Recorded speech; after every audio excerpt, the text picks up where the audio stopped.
Assalamualaikum warahmatullahi wabarakatuh. Apa kabar teman-teman semua? Pastinya selalu sehat karena selalu menjaga diri dan keluarga dengan mematuhi protokol kesehatan. Di video kali ini, kita akan masuk ke pembahasan pertama di semester genap khususnya di kelas 11 dengan mengikuti kurikulum darurat COVID, yaitu yaitu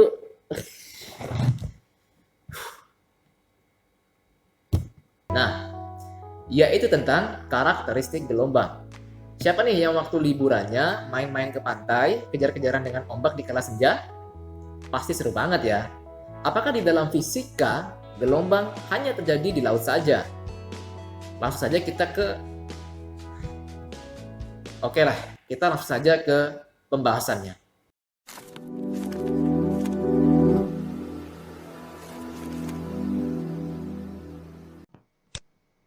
Gelombang adalah getaran yang merambat. Di situ ada kata kunci getaran.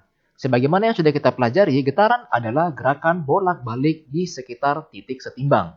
Kemudian ada kata merambat. Jadi, selain adanya yang bergetar, ada juga yang merambat, yaitu energi pada gelombang. Yang kita bahas, gelombang kita bagi menjadi dua kategori, yaitu berdasarkan perlu tidaknya medium, dan berdasarkan arah rambatannya. Gelombang berdasarkan perlu tidaknya medium dibagi menjadi dua. Yang pertama adalah gelombang mekanik, yaitu gelombang yang memerlukan medium perantara untuk merambat. Medium perantara di sini adalah zat padat, zat cair, atau zat gas. Contoh gelombang mekanik adalah gelombang bunyi dan gelombang pada tali. Jadi, gelombang bunyi dan gelombang tali itu tidak bisa merambat apabila tidak ada medium perantaranya. Yang kedua adalah gelombang elektromagnetik. Adalah gelombang yang tidak memerlukan medium perantara untuk merambat. Contohnya adalah gelombang cahaya dan gelombang radio. Berdasarkan arah rambatannya, gelombang pun dibagi menjadi dua. Yang pertama, gelombang transversal, yaitu gelombang yang arah rambatnya tegak lurus terhadap arah getarnya. Contohnya adalah gelombang pada tali. Yang kedua, gelombang longitudinal, yaitu gelombang yang arah rambatnya sejajar dengan arah getarnya. Contohnya adalah gelombang pada selingki. Yang kita bahas pada bab kali ini adalah gelombang mekanik, termasuklah di dalamnya itu gelombang transversal. Walaupun mungkin nanti akan sedikit kita bahas tentang gelombang longitudinal. Sebagaimana definisi dari gelombang tadi, gelombang muncul ketika ada suatu sumber yang bergetar. Gelombang suara dari mulut kita muncul karena ada pita suara yang bergetar. Gelombang pada tali muncul ketika salah satu ujung tali digetarkan, dan lain sebagainya. Nah, pada dasarnya, gelombang dapat divisualkan sebagai gerak melingkar seperti ini. Atau getaran seperti ini. Bisa kalian bayangkan, titik kuning pada pegas yang bergetar adalah sebuah mata pulpen. Mata pulpen itu kalian goreskan pada selembar kertas putih yang bergerak dari kiri ke kanan. Maka hasil goresan tinta yang akan kalian lihat berbentuk gelombang. Jadi jangan heran jika nama-nama besaran pada gelombang banyak kemiripan dengan besaran yang ada di getaran dan gerak melingkar. Seperti amplitudo, periode, frekuensi, sudut, kecepatan sudut, dan lainnya. Untuk mengenali bagian dan nama besaran pada gelombang, kita akan menggunakan gelombang mekanik transversal berikut ini. Dengan menggunakan bantuan sumbu X dan sumbu Y, di mana X adalah sumbu jarak dan waktu, sedangkan Y adalah sumbu besar getaran atau simpangan. Garis di mana X dan Y bernilai 0,0 adalah keadaan seimbang di mana belum atau tidak terjadi simpangan. Puncak adalah titik tertinggi pada gelombang. Dasar adalah titik terendah pada gelombang. Bukit gelombang adalah lengkungan ke atas dari keadaan seimbang.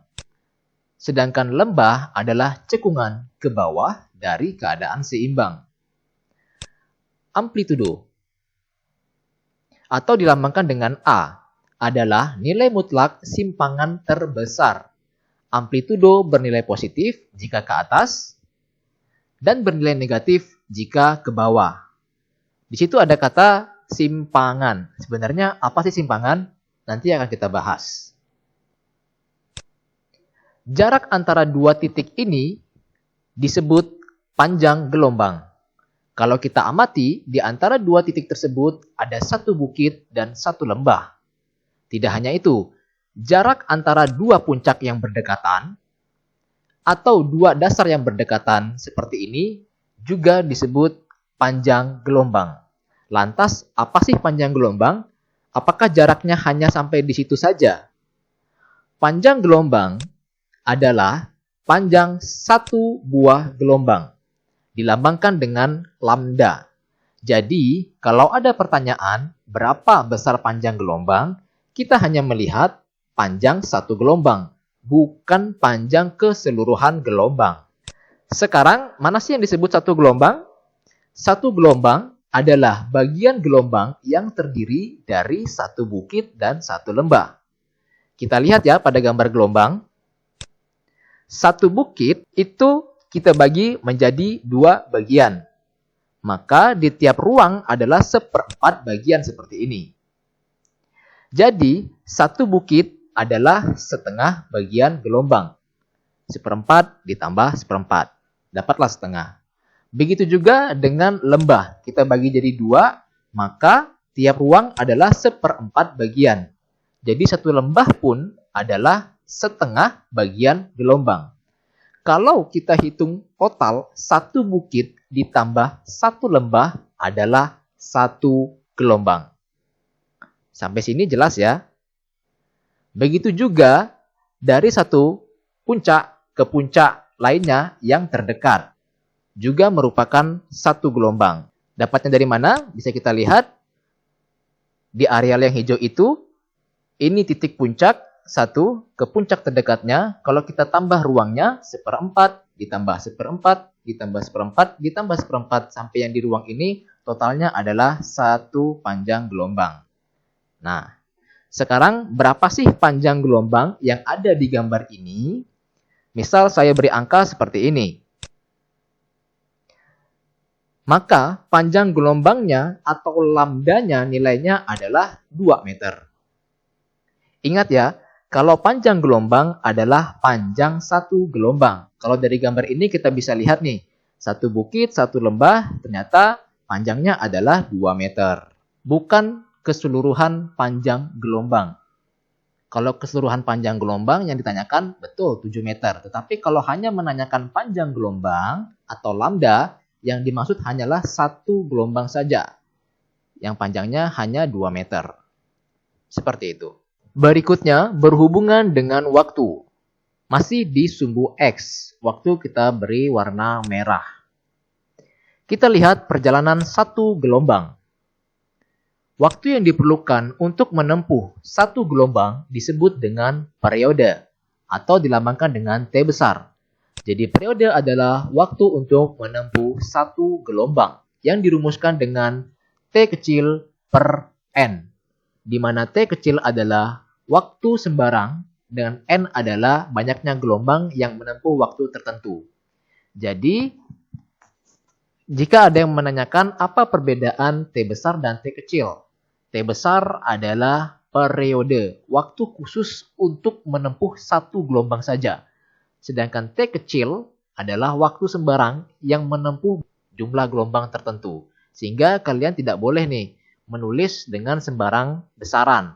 Jika yang dimaksud adalah periode, maka tulislah dengan T besar. Jangan dengan T kecil. Jika kalian belum tahu apakah waktu itu merupakan periode atau bukan, sebaiknya gunakan T kecil saja. Untuk kemudian kita cari berapa besar periodenya. Satuan dari periode sama dengan satuan waktu, yaitu sekon. Jika ada periode, pasti ada frekuensi, dilambangkan dengan F kecil. Frekuensi adalah banyaknya gelombang per detik atau per 1 detik yang dirumuskan dengan banyaknya gelombang dibagi dengan waktu tertentu. Satuannya adalah Hertz atau Hz. Kalau dari gambar ini kita perhatikan waktu 1 detik. Dalam waktu 1 detik ada berapa banyak gelombang nih yang ditempuh? Yuk kita hitung. 1, 2. Jadi dalam waktu 1 detik menempuh 2 gelombang. Sehingga nilai frekuensi pada gelombang di gambar ini adalah 2 Hz. Kalau dilihat rumus dari frekuensi dan periode itu kan kayak terbalik ya. Maka bisa kita rumuskan hubungan keduanya bahwa periode sama dengan 1 per frekuensi, sedangkan frekuensi sama dengan 1 per periode. Yang berikutnya kita akan mengenali simpangan. Nah, untuk melihat seperti apa simpangan, jadi gelombangnya di sini kita bantu dengan sebuah gerak melingkar ya. Misalnya di sini ada sebuah benda yang diikatkan dengan tali. Posisi diamnya ini adalah posisi dalam keadaan seimbang. Artinya pada gelombang pun belum terjadi simpangan apapun ya. Nah, sekarang kita coba kita anggap bendanya sudah melakukan gerak melingkar, maka terjadilah visual gelombang seperti ini.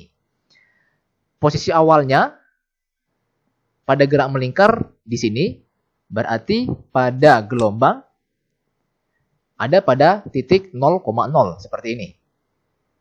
Kemudian pada gerak melingkar dia sudah mulai bergerak ke atas. Dan pada gelombang maka posisi partikelnya ada di sini. Bisa kita amati dari posisi awalnya ke posisi keduanya pada gerak melingkar benda telah memiliki penyimpangan tertentu dengan sudut sebesar theta. Begitu pula pun yang terjadi pada gelombang. Nah, maka pada gelombang ini disebut sebagai sudut fase atau theta. Perubahan posisinya dari posisi awal ke posisi keduanya di sini, inilah yang disebut sebagai simpangan. Untuk simpangan, kita melihatnya pada sumbu Y.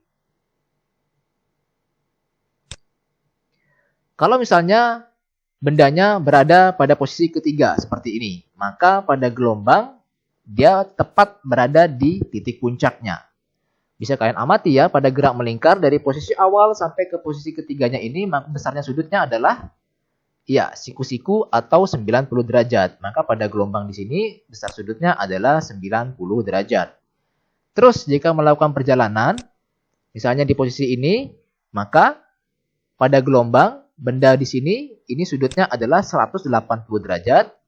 Kemudian terus bergerak melingkar di posisi terendahnya, maka pada gelombang dia berada pada titik dasar. Di sini besarnya sudutnya adalah ya 270 derajat hingga sampai pada akhirnya dia kembali ke titik awal atau telah melakukan perjalanan 1 kali lingkaran yang sudutnya adalah 360 derajat. Bisa kalian amati, ternyata 1 kali gerak melingkar itu sama dengan 1 panjang gelombang, 1 bukit dan 1 lembah. Yang sudutnya adalah 360 derajat. Jadi bisa dipahami ya, yang dimaksud dengan simpangan yaitu posisi gelombang terhadap keadaan seimbangnya. Nah, seperti ini. Ketika dia bergerak ke atas, maka simpangannya makin lama makin besar, sampailah di titik puncaknya, maka itu merupakan simpangan terbesar yang disebut dengan amplitudo. Untuk melihat nilai simpangan, maka yang kita lihat adalah nilai pada sumbu Y-nya. Nah, jadi besarnya simpangan, karena tadi kita melihatnya di sumbu Y, maka biasanya simpangan itu dilambangkan dengan huruf Y. Rumusannya adalah A sin theta. Ini belum kita bahas pada video kali ini ya, karena kita belum masuk ke rumusan secara detail. Kalau kita ingat, theta itu kalau dipecah adalah besarnya kecepatan sudut dikali waktu. Maka rumusan dari simpangan kalau saya jabarkan lagi menjadi A sin omega T. Ya, ada kecepatan sudut dan waktu. Bisa disimpulkan bahwa besarnya simpangan di situ dia bergantung pada waktu atau T. Apakah selalu sinus? Tentu tidak. Bisa bernilai kosinus jika gelombangnya ini dimulai dari amplitudo, bukan dimulai dari titik 0,0. Jika ada istilah simpangan maksimum, pasti ada juga simpangan minimum atau yang disebut dengan simpul. Walaupun simpul, biasanya memang digunakan untuk istilah pada gelombang stasioner atau gelombang diam, di mana gelombang diam terjadi karena adanya pertemuan dua buah gelombang yang berlawanan arah. Jadi yang dimaksud simpul itu ya ketika nilai Y-nya sama dengan 0. Kita lihat di sepanjang sumbu X ini, mana sih yang nilai Y-nya sama dengan 0? Ya, pastinya di titik ini, ini, dan seterusnya. Nah, sekarang kita ke besaran berikutnya yaitu kecepatan. Bisa diamati ya, di sini ada visual gerak melingkarnya, kemudian di sini adalah visual gelombangnya yang sedang berjalan.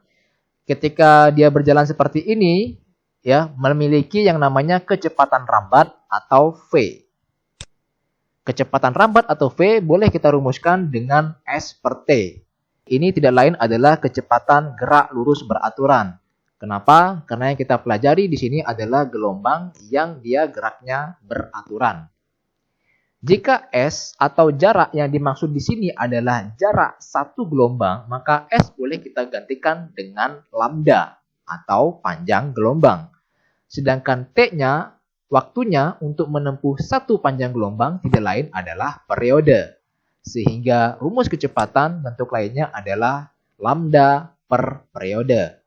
Ingat, periode ini hubungannya dengan frekuensi adalah 1 per F. Sehingga bentuk lain dari V, rumusnya adalah lambda dikali F atau frekuensi. Selain punya kecepatan rambat, gelombang juga punya kecepatan getar, yaitu kecepatan gelombang ketika naik dan turun. Tetapi di video ini kita hanya membahas kecepatan rambat. Sedangkan kecepatan getar ada rumusan tersendiri yang akan kita bahas di video berikutnya. Gelombang longitudinal. Seperti definisi sebelumnya bahwa gelombang longitudinal adalah gelombang yang arah rambatnya sejajar dengan arah getarnya. Sehingga pada gelombang longitudinal ada yang namanya istilah regangan dan rapatan. Seperti yang kalian amati pada animasi Slinky. Panjang satu gelombangnya pun tidak ada istilah bukit dan lembah. Tetapi adanya jarak rapatan dengan regangan. Yang nampak padat ini adalah rapatan. Sedangkan yang berjarak-jarak ini adalah regangan. Jarak antara pusat rapatan yang satu ke pusat rapatan berikutnya adalah panjang satu gelombang. Atau boleh juga jarak dari satu rapatan ke satu renggangan. Itu juga disebut panjang satu gelombang untuk gelombang longitudinal. Nah, gimana? Mudah-mudahan dapat dimengerti. Pastinya tetap pantengin channel ini di Junior Fisika. Jangan lupa untuk di-like, di-share ke teman-temannya apabila menurut kalian pembahasan kali ini membantu kalian untuk memahami materi fisika tentang gelombang. Terima kasih. Assalamualaikum warahmatullahi wabarakatuh.